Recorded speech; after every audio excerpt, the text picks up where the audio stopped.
I'd like to show you the process of painting an acrylic portrait using the glazing technique. This is a commissioned portrait of two older men.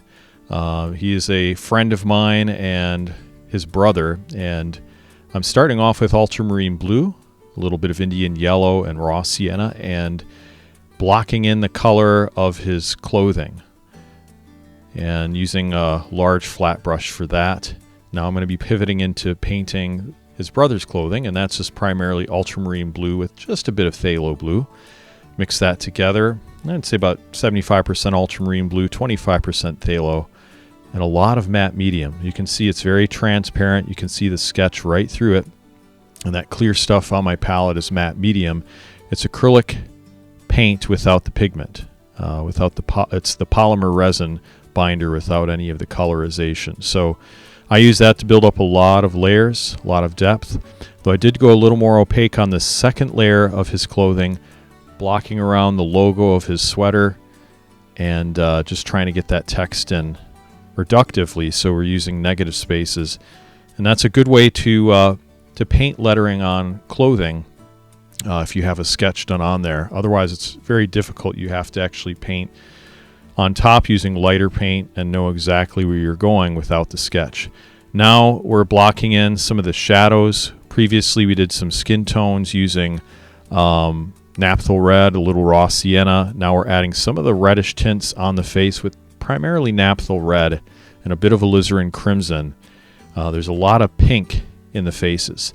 I balance that out with some cooler tones using raw umber dark and raw sienna, and getting those balances of colorization is so important in a portrait like this, where you don't have very strong lighting, where you don't have high contrast, and it's more of a frontal lighting. It's vital that you get the differences in the skin tones themselves, because some areas of the face are warmer, some are cooler, some are more red, some are more greenish. So I'm using that balance between those colors. Raw umber dark, bit of titanium white, adding more glazes here and there on both faces. In this technique, we kind of work everything at once. Some people don't understand the glazing technique, and they think everything should be painted with a white canvas, staring you in the face, and then just covering everything completely with all detail and moving across from left to right. But that's not how I paint. I like to keep everything kind of moving evenly and just putting little micro layers over everything. So here we're working quite a bit on the eyes, getting those darker shadows, getting the colorization of the iris, a little bit of red around the edges of the eyelid. That's very important to show the blood vessels that are profuse in those areas of the face. It really gives it a lot of realism. Platysmal banding under the chin, that's those wrinkles. Putting that in. Also putting that in on the brother.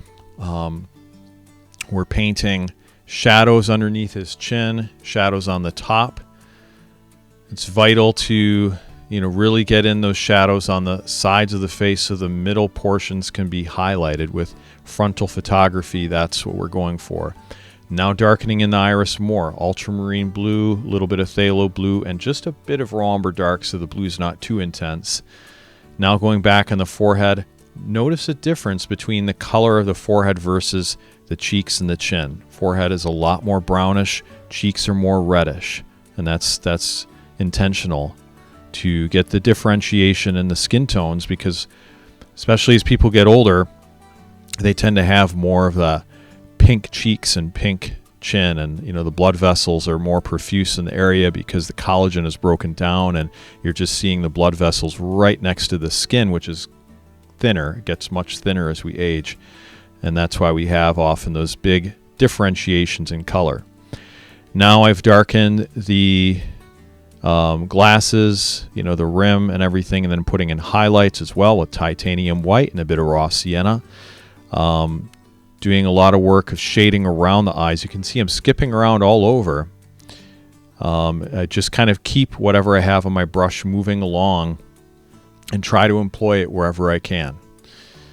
Now I'm getting some differentiation around the edges of the ears and the neck using raw umber dark primarily, a little bit of raw sienna as well.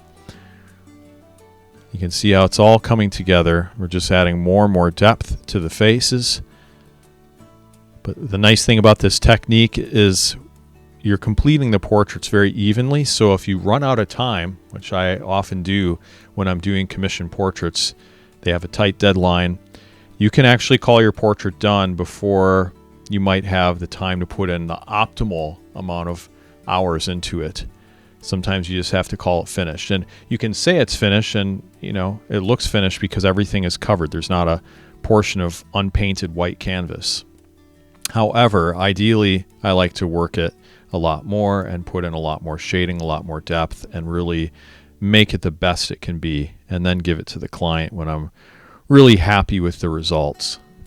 Well, I'm adding some more differentiation, trying to get in the detail of the logo on the sweatshirt using titanium white, ultramarine blue, raw sienna, Indian yellow for a nice dark army green color, which of course is a Green Bay Packers color, and we're putting that in. Now going over the text with white, lightening that up, and then I glazed the lettering with Indian yellow, and that happened really fast because this is time lapse. You can see it on my palette. Indian yellow, very strong color. You mix that with matte medium and it adds a nice punch. And you don't lose your detail either because it's a very transparent color. Now I'm adding some texture to the zipper on his sweatshirt, on the brother's sweatshirt. Doing some more glazes, just really trying to differentiate, get more contrast, get more depth. Using detail brush to get the wrinkles on his clothing, on both of their clothing. Towards the end of the painting process, I rely heavily on a detail brush for larger areas that people normally would not use a detail brush for. I like it because it allows me to get a lot of nuance, a lot of differentiation and value. The structure of a human head has many little divots, many little creases and planes, and you can't just use a large brush for that. You have to use a small brush to really dial in those nuances. At least that's what I've found works well for me.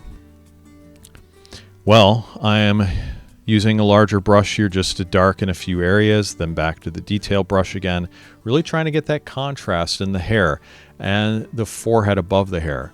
You really want to make that hair look like it's not just painted on, but it just blends right in like it's growing gradually, and you do that by glazes.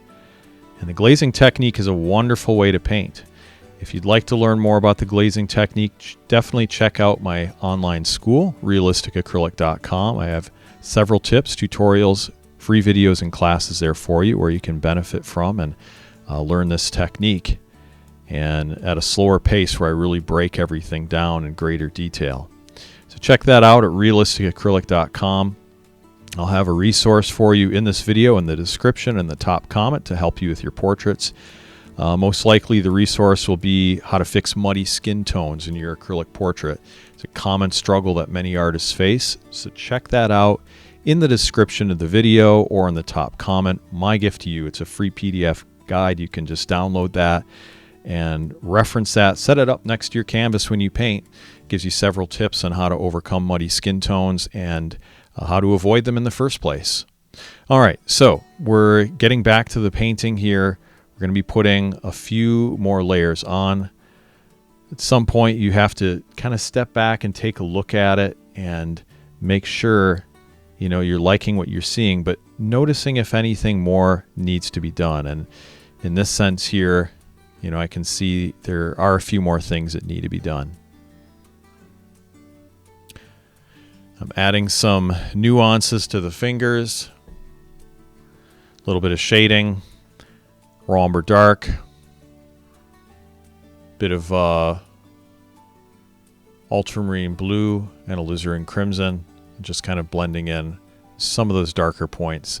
Now we're going into the highlights with titanium white and just a little bit of ultramarine blue and phthalo blue. The highlights on the glasses bring out a lot, and we're also doing some nuances on his mouth.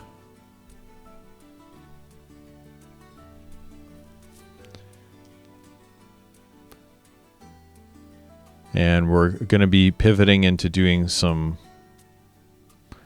work on few other areas. Now we're adding some shading to the forehead, shading around the eyes, again using primarily raw umber dark glazes, adding a little bit of alizarin crimson and naphtha red to kind of warm it up. So we mix some of those cool tones with the more reddish tones. And then we're adding some shading around the clothing. I just went over with another glaze on top of his clothing to really build up that shading. And this is how you get blending with your acrylic portrait. It's a great way to do it. Now we're going to sign the painting, call it done. This is how I sign my portrait, usually in the right hand corner, and using a color that matches everything else.